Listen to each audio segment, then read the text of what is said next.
There's a really important message that we can learn from last week's Torah portion. Last week's parsha was Parshas Bahaloscha. At the end of the parsha, we learned about an incident that happened with Miriam and her brother Moshe. Miriam spoke, the Torah tells us she spoke, which we understand to mean she spoke Lashon Hara. She spoke negatively, she gossiped about her brother.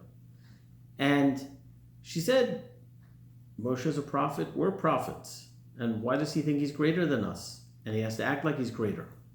And from there we learn a lot about the laws pertaining to Lashon Hara, pertaining to gossip, prohibitions of speaking negatively about others.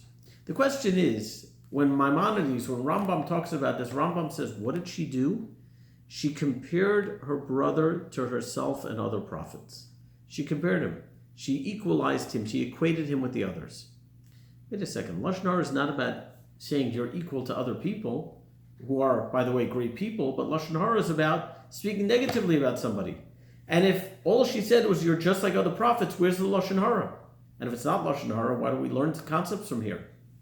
But an explanation that I've seen about this, which I think is really powerful, is where do I come to speak negatively about another human being, about another Jew? A person full of such holiness and greatness, where do I come to speak negatively? How can I see them negatively?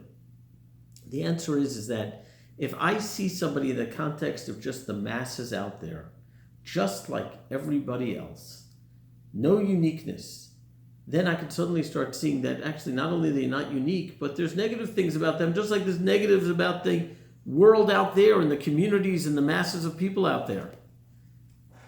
If I don't see them as just part of a group, but I see them as somebody who has potential and greatness, then I can never speak negatively about them. They're an individual. They excel in greeting other people. This person excels in their spiritual connection. This person is exemplary when it comes to making people feel comfortable. And so on. I go on and on. Where do I come to speak negatively if I'm focused on their positive qualities? The problem is I don't focus on what's positive. I just see them as everybody else.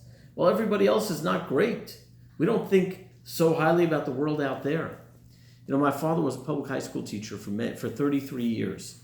And during those years, the public school that he taught in was in a pretty rough area. There was some violence, there was some crime there. And people asked my dad, how do you deal with these high school students who are capable of these terrible acts? And my dad would always say the same thing. He'd say, you know, if you get to know them one-on-one as an individual, they're nice kids. We just put them in the framework of just like everybody else out there and doing whatever they're doing. Well, don't see them that way. See them as individuals. Appreciate their greatness. If you could appreciate what each person brings to the table, their greatness, you won't speak negatively. A number of years ago, I got a phone call from a man in Houston. He said, I was your father's student in public school a few decades ago, about 4 decades earlier. He said, I live in Houston. I'd like to come to Dallas to meet with you. I'd never heard his name before. He came up to meet with me and he told me, he said, your dad was my high school teacher. And I was getting ready to drop out of high school. I was a bad student. I had tough times. And I was getting ready to drop out. And your dad sat down with me and said, I'm not letting you drop out. I'm going to work with you and you're going to graduate. And he told me it took 5 years, not 4 years. It took 5 years to graduate. But you know what? I've been a successful dentist for 4 decades. Imagine had there not been someone like your dad to take a stand for me and see the greatness in me. Imagine where I'd be today. That's who we have to be, that person seeing the greatness in other people. And when you see that, amazing things show up. A few years ago, I flew into Love Field and I had a few extra minutes. My shoes needed to be shined. I said, I have a few extra minutes. Maybe there's someone working as a shoe shine here. And sure enough, there was. And I sat down to what I thought was just to get a shoe shine, and I got much more than that. The man who was shining my shoes told me his life story. He was an alcoholic. And after being an alcoholic for a number of years, he was able to kick the habit, and he's been clean for more than 2 decades. And now he makes it his point to go to AA meetings to inspire others and to give them hope.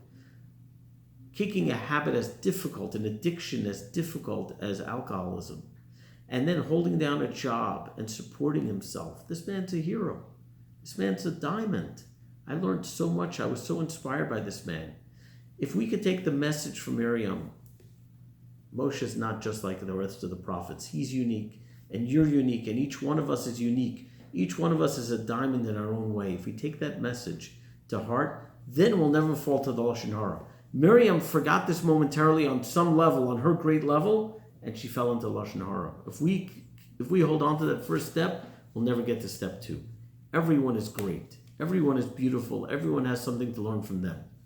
Let's be that person learning and respecting each person, and let's change the world with our speech.